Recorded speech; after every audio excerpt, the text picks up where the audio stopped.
पिता पुत्र पवित्रात्मा नाम रे आमेन। आपण मान समस्त को जय जेसु। आमे प्रार्थना करिबा। नमस्ते मरिया अनुग्रह पूर्ण प्रभु तुम्हारी संगे नारीगणक मतरे तुम्हें धन्य एवं धन्य तुमर गर्भफल जीशु। ओई परमेश्वर माता बुढ़ी मरिया आमे माने पापी आंबान निमंते वर्तमान और आंबान मरण समय निवेदन कर। कृष्णगढ़ मोर स्नेहर भाई भाई मैंने मुझे समस्त को यही दैनिक आहार प्रोग्राम को मु स्वागत जनावि। आज हूँ अगस्ट मास 26 तारीख बुधवार दिन। आज सुसमाचार माथ्यू लियो सुसमाचार 23 अध्याय 27 रु 32 पर्यंत आम ध्यान करवा। हे धर्मशास्त्री और फारसीगण तुम मान धिक तुम्बे माने चूर्ण धला समाधि परी, कारण ताहार बाहर अंश देखा सुंदर किंतु भीतर अंशटी मृत मनुष्य मानकर कंकाल तथा पचासड़ा अवर्जन परिपूर्ण। सेहीपरि तुम्बे माने लोक मानकर दृष्टि रे बाहर धार्मिक देखा जाओ, मात्र भीतरे कपट और अधर्म रे परिपूर्ण। रे कपटी धर्मशास्त्रीगण तुम मान धिक, कारण तुम्बे माने प्रवक्ता मानकर समाधि गुड़िक निर्माण करिथाओ एवं धार्मिक मानकर समाधि पीठ को सुसज्जित करिथाओ। पुणी कही थाओ आमे आमर पूर्वपुरुष मानक समय रे बंची थिले, प्रवक्ता मानक रक्तपात रे कदा भी वंशीदार होई न थांतु। यह द्वारा तुम्हें माने निज निजर साक्ष्य देउछ जे तुम्बे माने ही प्रवक्ता मानकर हत्या मानकर संतान अट।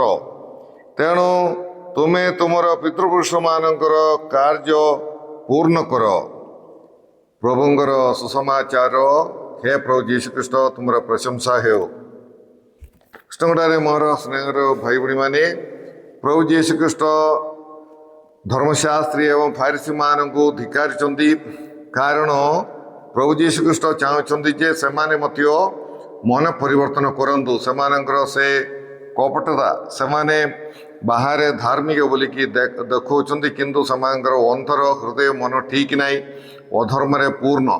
तेणुक जीशु चाहते प्राय 6 थर प्रभु जीशु तुम मान धिक बोली कहीकि को कहते जे तुमर अवस्था केते दयनीय, तेणु तुम्हें फेरी आस बाहर जमी तुम्हें धार्मिक बोलिकी देखौछ, तुम्हें आंतरिक भाव में तुम अंतर को तुम्हें पवित्र कर बोली जीशु से आह्वान कर उद्देश्य जीशु से कठोर भाषा कहते। जीशु चाहूना से नरक पड़तु यह नुहे, किंतु आम समस्त को जीशु ये सब परामर्श देवार कारण कौन? जीशु चाहते समस्ते परित्राण पातु। से ही जीशु यही जगत को आसिले आम जीवन बलि उत्सर्ग कले, निजर जीवन देले।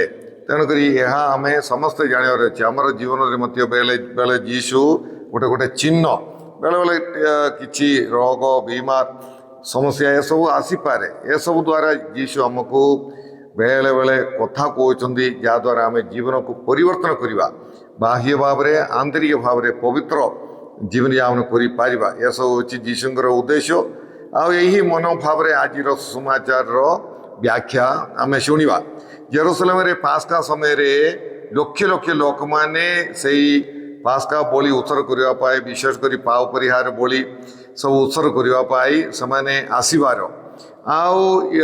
प्राय 20 लाख लोक जीशुर समय आसुले। पुणी तेणुक सबू होटेल रे ना लॉज रे रही जगह घर गुड़िक से पाई पार नथिले।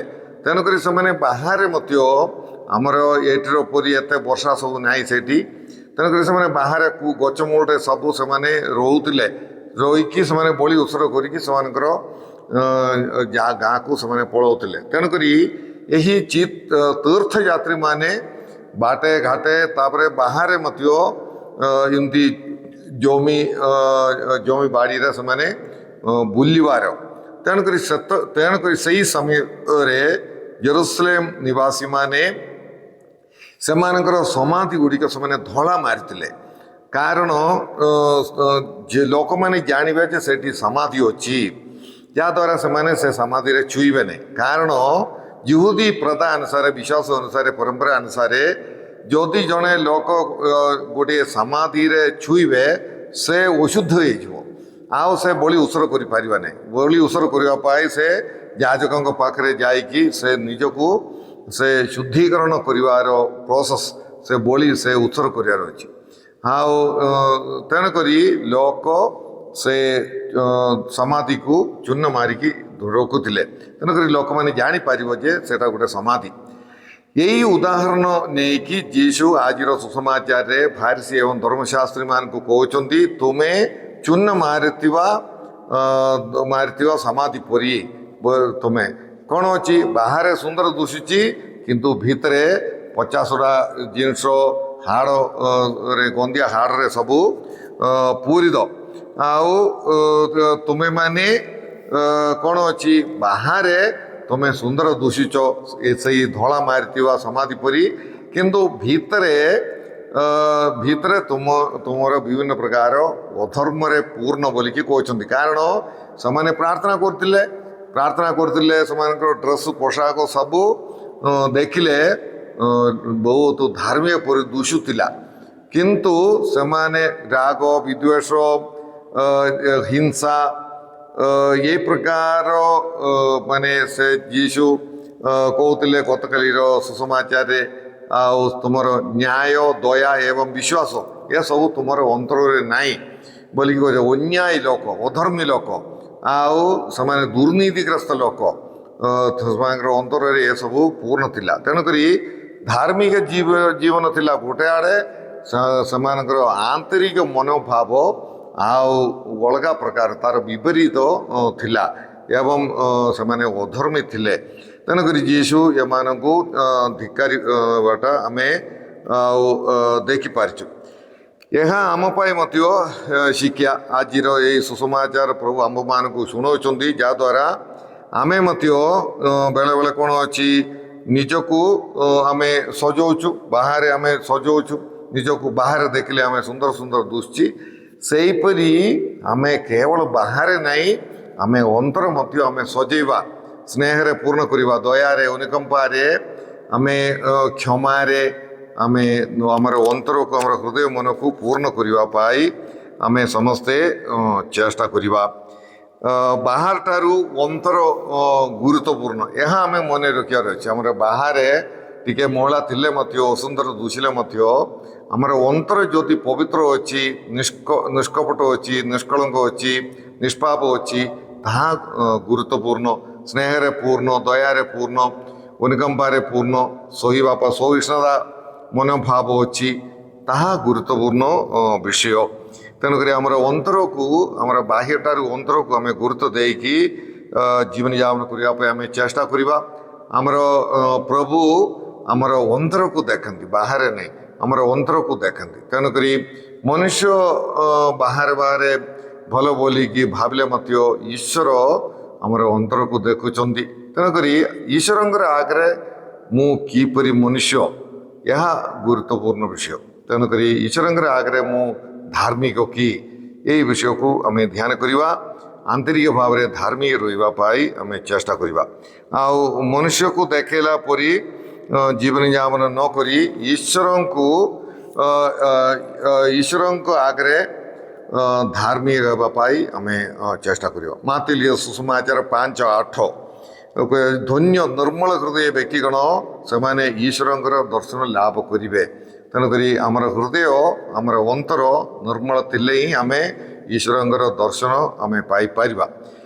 ଯୀଶୁଙ୍କର ସମୟରେ କେତେକ ଫାରିସୀ ଓ ଧର୍ମଶାସ୍ତ୍ରୀର ପୂର୍ବପୁରୁଷମାନେ, ଯେଉଁ ଧର୍ମଶାସ୍ତ୍ରୀମାନେ ଯୀଶୁଙ୍କର ସମୟରେ ଥିଲେ, ସେ ବିଷୟରେ ସେମାନେ କ'ଣ କହୁଥିଲେ, ସେମାନେ ସେ ପ୍ରବକ୍ତାମାନଙ୍କର, ଧାର୍ମିକ ପୁରୁଷମାନଙ୍କର ସମାଧି ଗୁଡ଼ିକ ସଜଉଥିଲେ।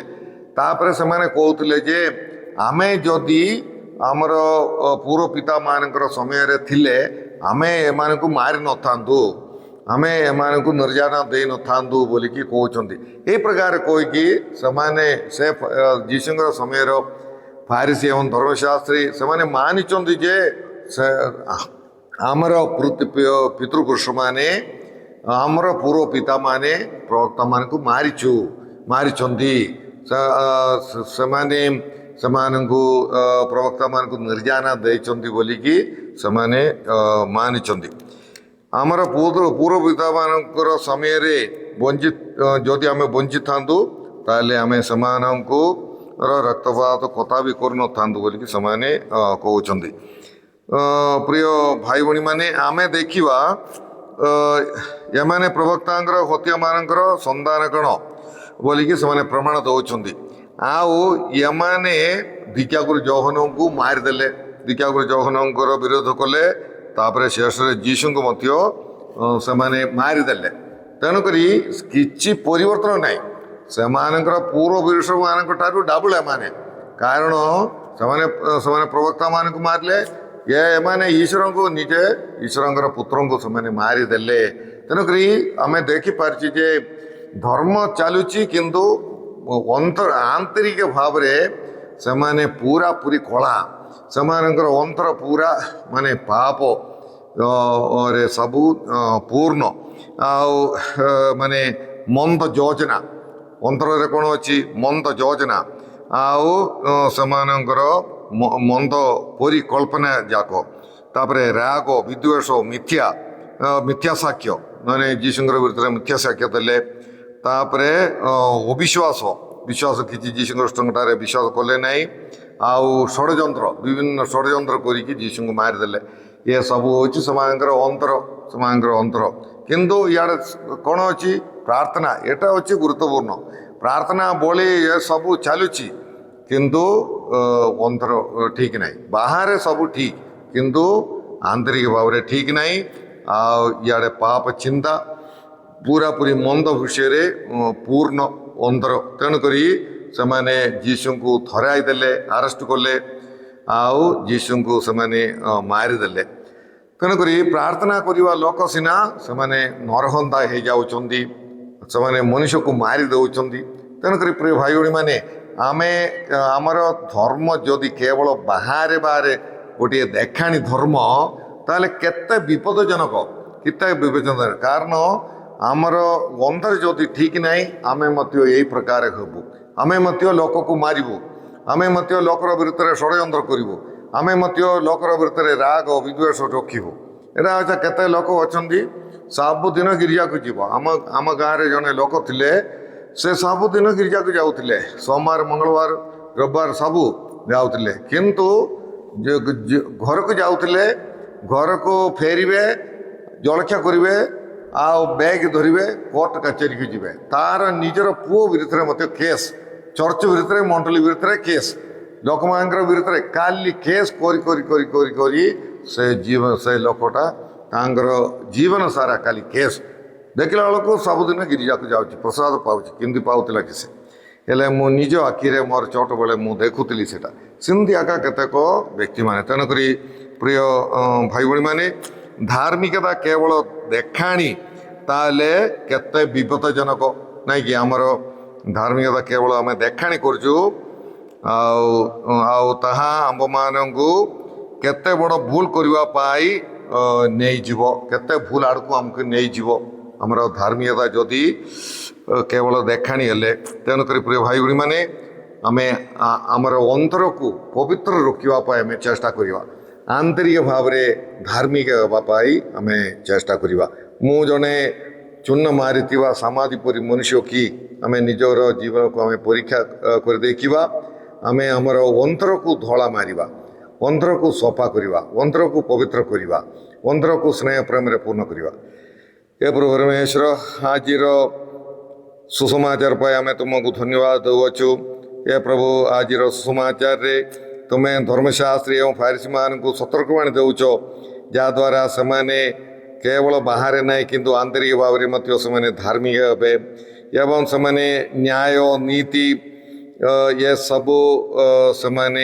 विश्वास ये सबू सेमानंकर अंतर पूर्ण करिवे हे प्रभु आंभमान मन परिवर्तन करने साहाय्य कर केवल बाहर ना किंतु आंतरिक भाव में धार्मिक हेबा पाई आंभ मानकु तुमे सहायता कर। या प्रभु आमर अंतर को पवित्र करने आंभ मानकु सहायता कर। पिशाचर प्रलोभनर विरुद्ध लड़ाई आंभ मानकु तुमे सहायता कर। यही प्रोग्राम देखुवा समस्त तुम प्रचुर भाव में आशीर्वाद प्रदान कर। ये सब प्रार्थना आम करुचु तुम वृत्तनाथ जीशु कृष्ण मध्यस्थारे आमेन। सर्वशक्तिमान परमेश्वर पिता और पुत्र एवं पवित्र आत्मा आपण समस्त आशीर्वाद प्रदान करंतु आमेन। आपण समस्त जय जीशु।